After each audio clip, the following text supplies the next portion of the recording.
Can you hear me? Okay, that's good.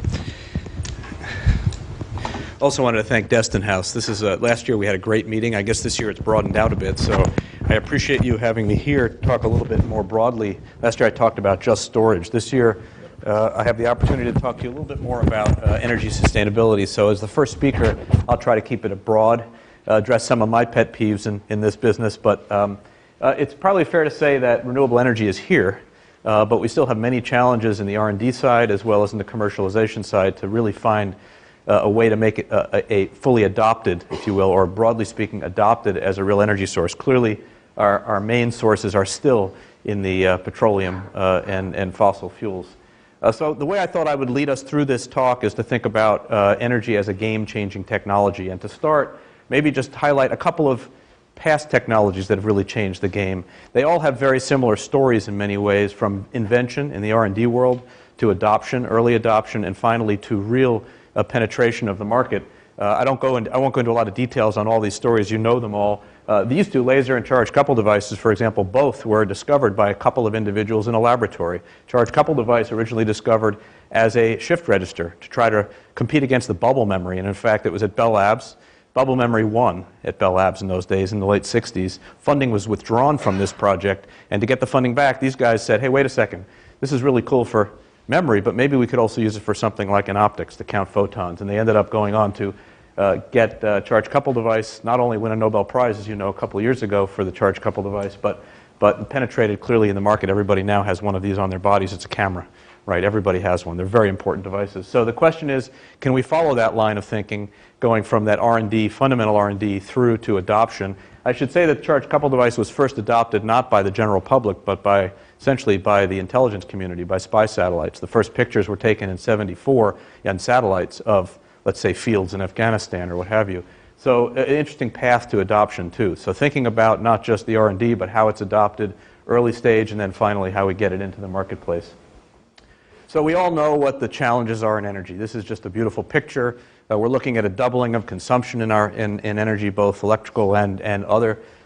This is a beautiful picture in part because it shows light across the world at night, of course, taken in a sequence, not night all the time. A couple things to know. First of all, you shouldn't see that much light. If we're being efficient, we wouldn't be losing this much into outer space. The other is, of course, big black swaths in Africa, in China. Those are all areas for growth, and they're growing fast. So when we think about this map, it has a few lessons learned already. Many of you have seen plots like this just to put us on firm base for the conference. We're looking at, and this is from the International Energy Agency, and I'll use some of their slides throughout this talk. We're looking at something like a third growth in the next, let's say, 20 years in terms of consumption. By 2100, we're looking at something like a doubling. This breaks the increases after, say, 2010 into different categories of energy. The biggest growth by far is in the renewables. Now, I will say that the International Energy Agency uses some assumptions. They're very hard on this idea of 450 parts per million. Today, we have about 400 parts per million carbon in the atmosphere by weight.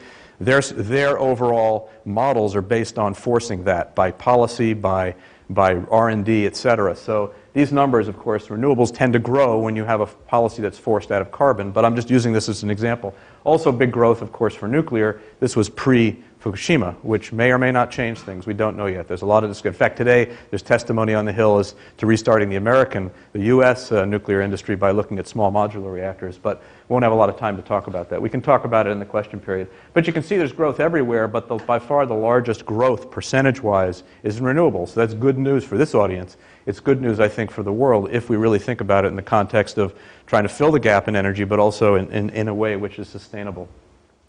I first saw this graph recently, but it's been out there for a while. There's general consensus now that the non-OPEC oil-producing oil peak is here, that we're not going to see much more oil coming out of the ground other than in OPEC.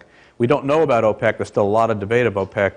Saudi Arabians just a few weeks ago said we're going to start looking at much thicker oil, the crude oil, as a way of keeping up production, but we don't know if we're peaked yet. But I think what's really, let's say, compelling about this image is that certainly from the point of view of discovery of new oil, we're well past the peak. We can still produce a lot of oil because a lot of these oil wells still have a lot of oil left, but you can see in terms of discovery, a long time ago in the 60s and 70s, we had already peaked in terms of discovering new places to find this stuff. So how this drives price, I can't answer because it looks like today the market in oil in particular, it looks like it's less less affected by production. It's less affected by supply and demand. Nevertheless, this is just a fact that we certainly have found a lot of the oil that we'll probably find on the face of the earth. And I'll come back and talk about it later. We now have discovered a lot of natural gas. That certainly will have an impact. That's now ramping up rapidly. There's a lot of uncertainties out there. But the bottom line is, for folks looking at this, even though we don't see yet a peak in the overall production or use of oil, it's certainly clear that we're not going to find a whole lot more on the face of the earth. So let me then, to start this off, think a little bit about what a strategy could look like. Now, the U.S. currently really has no global strategy on energy. It's an issue. It's, I think, even a problem that we don't have one. But one could imagine one based on the distribution of current sources and thinking forward in terms of what's in the future. This is now, and I apologize, as I go through this talk, I'll use different energy units. These are quads, quadrillion BTUs, 10 to the 15th BTUs. That's the, just for numbers, it's, I think a quad is the equivalent of 25 million ton equivalent of oil. Okay, so it's something, it's a big number. The U.S. uses 100 quads a year, roughly, broken into fossil fuels here on the left. So petroleum is about a third of it. If you add up biomass and coal and natural gas, it's another half of it, and then the rest. So you have the fossil fuels, and then you have what I'd call the renewable fuels. A few things to note, of course, petroleum is a big part of it, as we know. It's about a third of our consumption. The other part to note is things, the renewables like solar. Solar is like only 0.01%. It's a tiny penetration. Even though we talk a lot about it, we just heard the president talk about this being a solar campus. We don't buy a lot of it yet. It's still a very tiny number. To get this really into penetrating the market in a big way is a huge leap from today till tomorrow, and it's going to take time. Other things like geothermal, many people think we've peaked on that. So these are all just the sources. What can we think about? Oh, let me just say a little bit about uses. A lot of these go into electricity, not quite a half of what we do with our energy, with these sources of energy go into electricity. And consumption, I'll go through this quickly. Consumption is basically broken down into transportation, industry, commercial, and residential. Okay? And then an important point to note is that when you look at all of this, the amount we use and the amount we waste based on these four consumers, the wasted is tremendous, and a lot of the electricity we have is wasted. It's not on transmission lines like a lot of people think. It's actually, a lot of it is in things like light bulbs and efficiency of buildings. So it's a huge potential gain for us to think about using, figuring out better ways to not waste. So I wouldn't say it's low-lying fruit, but a lot of that is, and I'll talk about that again later too. So how would we approach this? If I were thinking of R&D and I were thinking about how to develop technology around this, from the highest level, the first thing to think about is how do we get off of foreign fuel? And BP will talk later about biodiesel and biofuel. There are, of course, ExxonMobil doesn't think that any alternative fuel is going to play any role at all, even going forward to 50 years. They still, it's 2% today. Biofuel, in the mix of liquid fuels, biofuel is about 2%, or alternative fuels, 2%. Some people don't even think it's going to change in the next 50 years, but hopefully BP will have a different opinion, because I think it's probably is. Electrical energy storage, so a lot of this conference started on electrical energy storage, so we can think about replacing petroleum in automobiles, and I'll talk about this for a few minutes. You can think about carbon sequestration, actually with petroleum, but also coal and natural gas. Natural gas is going to be a growing part of the market, so a lot of research could be done and a lot of development in carbon capture and sequestration. A lot of what this conference is about, of course, is zero carbon energy, or let's call it alternative energy. Biofuels is in that market. Of course, biofuels is lower, not carbon-free, but all of these nominally are zero carbon, and some people claim natural gas, not zero carbon, but lower carbon. That's another discussion about whether it's greenhouse gas neutral or not. Talking about electricity, one wants to think about smart grid and transmission. I'll mention this too in terms of research, transmission ideas. And then end-use efficiency. This is a huge potential. If you're thinking of a national strategy and you were saying, where should I invest from a private and a public point of view, these are the kinds of things one might invest in a big sense to offset some of the growth that we're seeing in energy. And a bad word today, of course, is climate. It just happens to be bad on the Hill. I still think it's good to talk about. Whether you believe in climate change or not, we are putting carbon into the atmosphere. What effect is that having? We have no idea. If we start talking about, for example, carbon capture and sequestration, even if I can shove a gigaton of carbon into the ground, can I be assured it'll stay there for 1,000 years? This is really basic stuff. We don't have the answer to it. Understanding climate science, understanding how to deal with the carbon in the atmosphere, these are very important fundamental studies.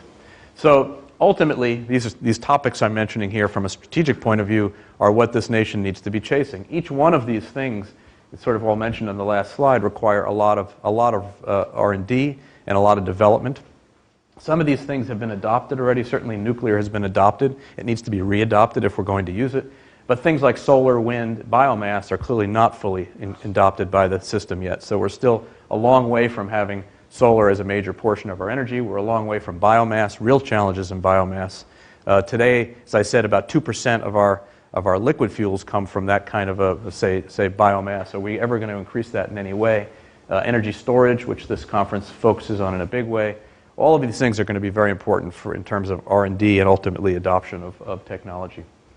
So let's talk about a few examples in energy that I'm familiar with to sort of stimulate maybe conversation and maybe other discussions during the rest of the conference. Energy technology, in many ways, even though we have small penetration, is clearly the attention of much of this group, but clearly around the world. It is now taking a lot of money, a lot of focus, a lot of R&D.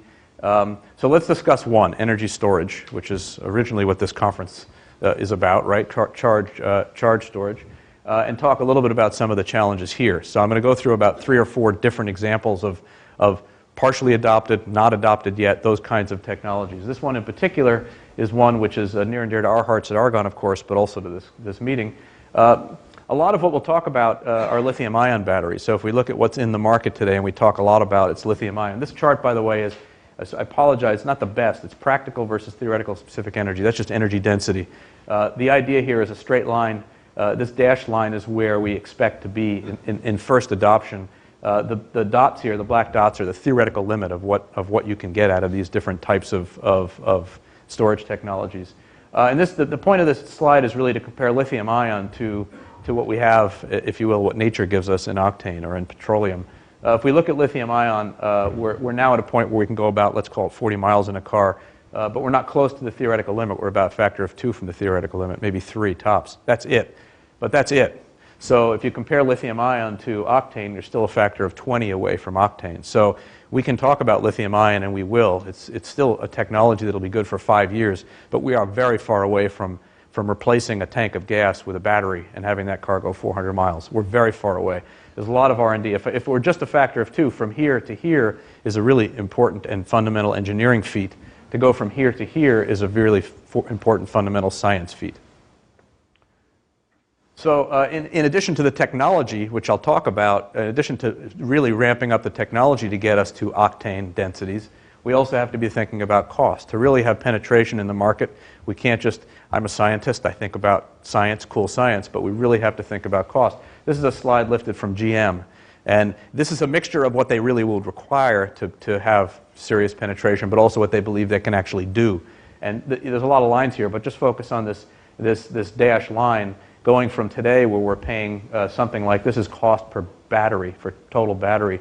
You're paying for a battery that in the Volt, for example, that's about $1,000 today per battery. It has to be $100. So I mentioned a factor of 10 on technology side, then there's a factor of 10 on cost side to really make this penetrate the market. So today in a car, actually it's about a $10,000 battery. So if you look at the car, the actual size, like a Volt, 20% of the cost of that car, 10 to 20% of the cost of that car is in a battery. I don't know for sure. GM won't tell me. But it's something like 10 or 20%. That's way too much. Then compare that to a tank of gas when you're comparing it to the cost of a car. You can't afford to have that kind of cost. So partially this is a reminder for scientists and engineers in the audience. You can't just think about cool technology. You have to think about cost, which really does change the way you think about how you make stuff. So if you could do both of those, if you